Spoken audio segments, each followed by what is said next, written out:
Hoje estamos aqui no Recanto do Bosque. Um abração aqui ao Kim Galvão, proprietário desse local, que gentilmente nos cedeu para nós gravarmos. Dessas parcerias que a Canção Nova é feita, graças a Deus, as pessoas que nos ajudam. Então, muito obrigado aqui ao proprietário do Recanto do Bosque, um lugar maravilhoso, bem família, né? Um galinheiro maravilhoso lá no fundo, muitos passarinhos, canarinhos, frango caipira. Ah, não, passarinho, para mim é um passarinho lindo na panela. Então, muito bonito, animais, ratão do banhado, passou agora há pouco aqui, garças, muito bonito lugar. É um recanto mesmo do Bosque, nessa conversa boa com a Ana Carlota, psicóloga, nesse tema de hoje, que é férias longe dos pais. Vamos para o nosso momentinho aqui com o Davi. Olha, tem um livro do Dado trabalha conosco há muito tempo. Olha que interessante o nome do livro. Nos tempos do descartável, no tempo hoje de coisas tão efêmeras, vamos falar a palavra bonita, a palavra difícil, relações sadias, laços duradouros. Dá uma curiosidade ver esse livro, né? Relações sadias, laços duradouros. É um novo livro da Canção Nova, está lançando aí. Nós temos também o meu livro Retalhos de Vida, onde a gente conta um pouco da história da nossa vida, história das crianças. Fico muito contente com esse livro, muito facinho de ler. Pode ler de trás para frente, de frente para trás, do meio para cima, porque são capítulos independentes, você pode ler. Muita gente leu esse livro, que eu fiquei mais contente que as pessoas me falaram assim: o seu livro foi o primeiro livro que eu li na minha vida. Fiquei tão contente, não é? Uma senhora aí me dizer isso. E gostou, entendeu, chorou, deu risada. Tem um DVD também, um DVD, né, um DVD aí, onde tem os 2 CDs, compõem o DVD, com arranjos do Rinaldo e do Julie, do Paulinho, de Jesus e do Christian. Muito legal. A participação do Padre Jonas, Eugênio Jorge, Dunga, a prima Adriana, que está esperando neném, né? A linda prima. A participação do Eros Biondini, meu compadre, muito, a Orquestra de Campinas. Olha, muito lindo esse DVD, você vai gostar muito. Nós estamos conversando com a doutora Ana Carlota sobre essas férias longe dos pais, sobre adolescentes. Eu queria com uma comentário fazer sobre a última pergunta, que foi quando os pais não têm condição de pagar aquele acampamento de férias, naquele local, naquele clube, que os amiguinhos até vão. Mas aí me veio no coração uma palavra que eu expliquei muito com a apresentadora, que por acaso é também a minha esposa, e por acaso a minha mãe e meus 3 filhos. Ela tem uma coisa, doutora, muito legal, que é a criatividade. A Márcia tem uma criatividade. Às vezes, no carro, a solução é dar uma bronca, dar um grito, dar um tapa. Ela vinha, gente, olha tal coisa assim. Teve um dia lá que as crianças estavam muito ansiosas, ela chegou em casa com um quebra-cabeça de 5.000 peças para montar. A criança foi, juntou, calmou, ficou ali. Então, essa criatividade dos pais também, porque, por exemplo, eu sou de família pobre na minha infância, mas minha mãe e meus pais promoviam, vamos para tal lugar, vamos fazer um piquenique, porque tem coisas que nem sempre dependem só do dinheiro, usar a criatividade, até mesmo para atividades dentro de casa, ou chama aquele filho, vai cozinhar comigo hoje, filho? Quebra o gelo. Isso é importante também, doutora, essa criatividade do pai e da mãe? Muito importante. Na verdade, hoje, as pessoas confundem muito e acabam nessa coisa de vítima, não tem dinheiro, não posso ser feliz. Não é verdade, né? Claro que é preciso que esses pais saibam valorizar o que tem e aquilo que não tem como limite, como fazendo parte da vida. E como você falou, quer dizer, tem tanta coisa boa que você pode fazer, brincar de pique-esconde com os filhos, aprender a cozinhar, aprender a lavar um carro, sair, passear, andar de bicicleta. Tem muita coisa boa para ser feita, independente de dinheiro. E as pessoas, às vezes, usam essa questão do dinheiro até para não ter esse contato com os filhos, né? Porque, na verdade, você dá um videogame para o filho, você não precisa mais se preocupar com ele, né? Ele fica 5 horas no videogame. Então, isso é inadequado. É verdade. Tem muita coisa boa para ser feita, independente financeiro, né? Às vezes, quem não lida direito com o fato de não ter dinheiro são os pais, porque a criança, para ela, não faz diferença. Né? Ela não tem noção, Ela né? não tem essa noção. Para ela, o mais importante é a presença dos pais, o contato, o bom de estar junto, o bom de brincar. E elas lidam bem com o não, porque elas sabem que os pais, quando isso é verdadeiro, os pais realmente não têm, isso não faz diferença. O fato dela desejar não significa que ela vai ficar traumatizada por isso. Faz parte do desejar mesmo a vida. Legal, né? isso, né? Parabéns, Isso é Ana. importante, Você né? usa a criatividade como mãe, isso é muito importante, equilibra as crianças e elas ficam realizadas ali. Está junto com o pai e com a mãe. As pessoas, às vezes, usam esse dinheiro pela dificuldade delas de lidarem com a própria história e de lidarem com a dificuldade de pôr limite. Olha só. Né? Tem pais que, independente de ter dinheiro, tem coisas que meu filho não precisa ganhar. Por exemplo, independente de eu ter dinheiro ou não, eu não preciso ficar trocando esse celular do meu filho o tempo todo. Né? E ensinar o filho a ser menos capitalista desde pequeno também. Né? Isso ajuda, de pequeno mesmo. Meu filho não precisa ter uma moto, nunca vai ter. Independente de ter dinheiro, eu não gosto, não quero, não concordo, então não vou dar, percebe? É preciso assumir isso. Legal. É verdade. Muito bom, muito bom. Para cuidar, não para sacanear o filho, Exatamente. né? Para cuidar. Exatamente. Agora, Ótimo. Ana, tem essa questão do intercâmbio, nós falamos lá atrás também, né? Ó, os intercâmbios têm cada vez mais atraído os jovens para uma viagem fora do país, né?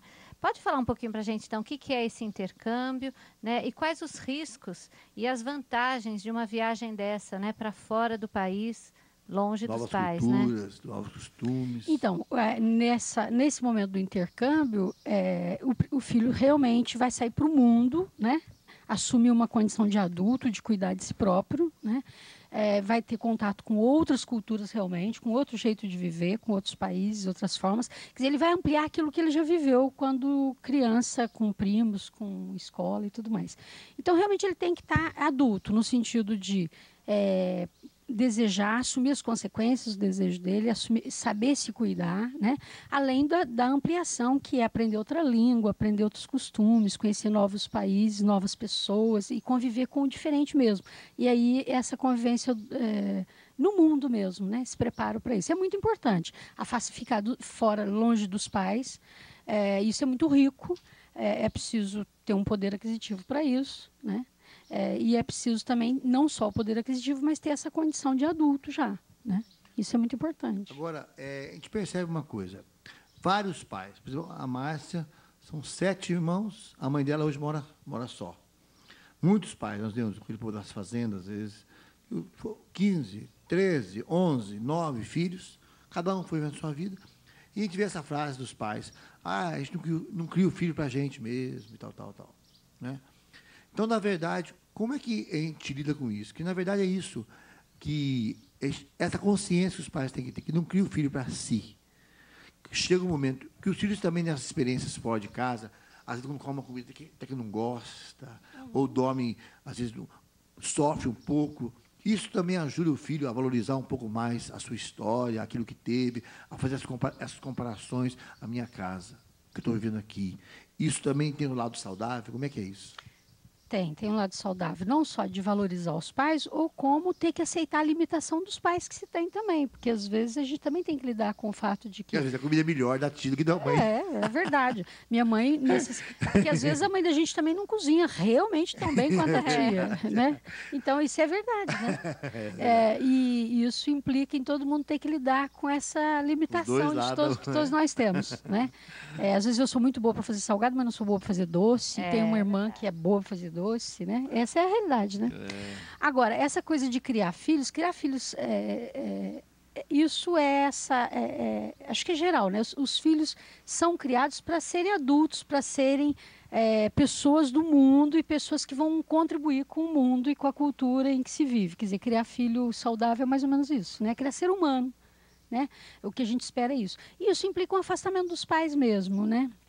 Mas é sempre possível respeitar os pais, respeitar a própria origem. Na verdade, para a gente poder tentar ser um pouquinho decente, a gente tem que rever a própria origem da gente. Não tem saída, né? Legal, muito bom. E ter respeito pela origem da gente. Legal. Isso, todo mundo tem que fazer um trabalho de rever, né? E aí ter respeito e gratidão pelos pais, né? Isso é muito importante. Isso é importante. Porque, na verdade, a gratidão do que eu recebi, né? Da luz que eu recebi, da vida que eu recebi, dos valores que eu recebi. Isso é preciso ser reconhecido. O livro do Eclesiástico fala assim, tenha respeito pelo pai e não esqueça os gemidos de tua mãe. Lembra-te que sem ela não terias nascido. Então, os gemidos da mãe, nesse sentido, né? Desde as dores do parto até o que o pai e a mãe sacrificou. Porque, às vezes, o filho fica, meu pai nunca falou que me ama, nunca falou. Mas o pai chega em casa de madrugada, depois de um serão, não é? A mãe costurando para fora, dando aula o dia inteiro, trabalhando para manter a casa. Se isso não é amor, as linguagens do amor, o amor afetivo, o amor efetivo, deve ter outro programa, não é verdade?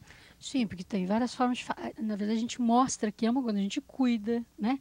No fazer uma alimentação, no ser criativo, no ajudar eles a lidarem com as frustrações. Isso é amar, né? Amar é ajudar o filho a aprender a lidar com os limites da vida, com as frustrações com os amigos, frustrações com a vida, com as provas, com os professores. Isso é amar, né? Exato. E agora, ter gratidão pelos pais, mas isso implica o fato de amar e respeitar e ter gratidão, mas implica também eu poder ter a liberdade de ser, de repente, diferente dos meus pais, poder ter um outro jeito de viver. Isso não significa desamor, né?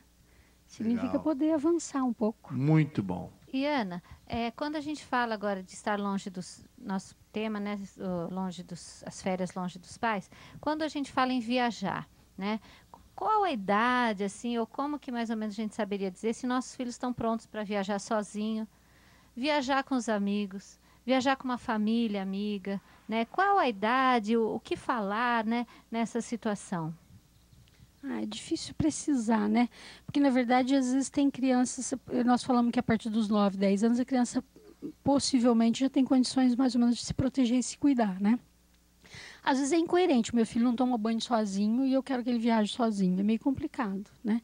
Ele já tem Às vezes o filho não toma banho.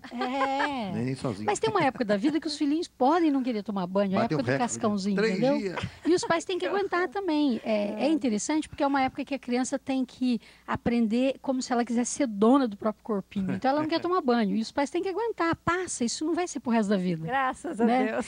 Tem pais que imaginam que vai ser pro resto da vida e gera uma tensão danada na relação, né?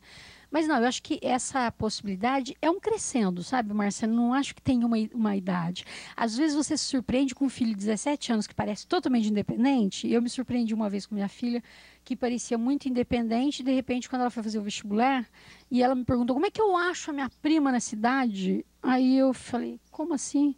Né? Me surpreendi porque como que ela não sabe? Eu falei, faz um sinal de fumaça, não sei. Quer dizer, ela podia ligar, né? Ela não pensou, quer dizer, aí me deu... ela não estava preparada para sair mesmo, né?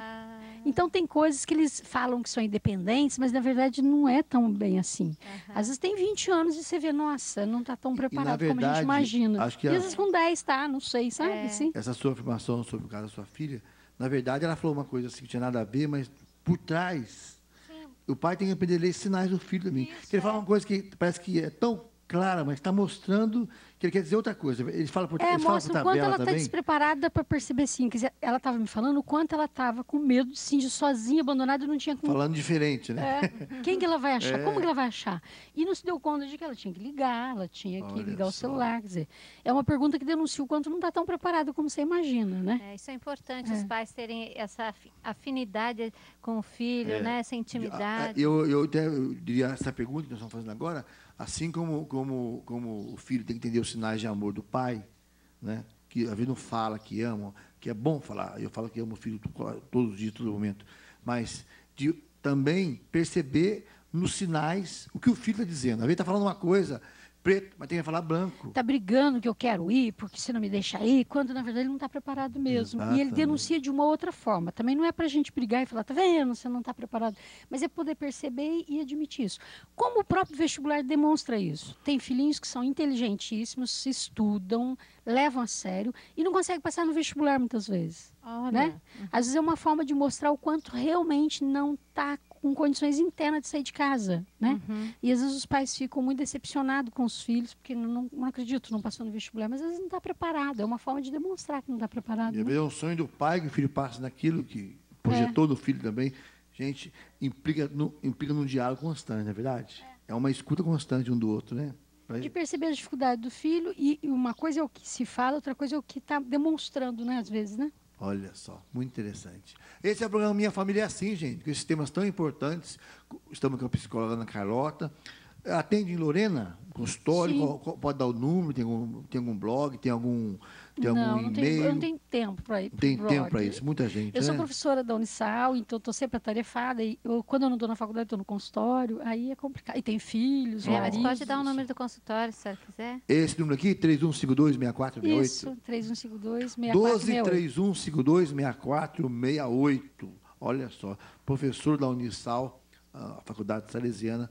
Somos também da família salesiana. Um abraço para todos os salesianos, né, que estão sintonizados no nosso programa, nas faculdades mais tradicionais aqui do Vale do Paraíba, né, a Unisal aí, onde eu também fiz a minha filosofia.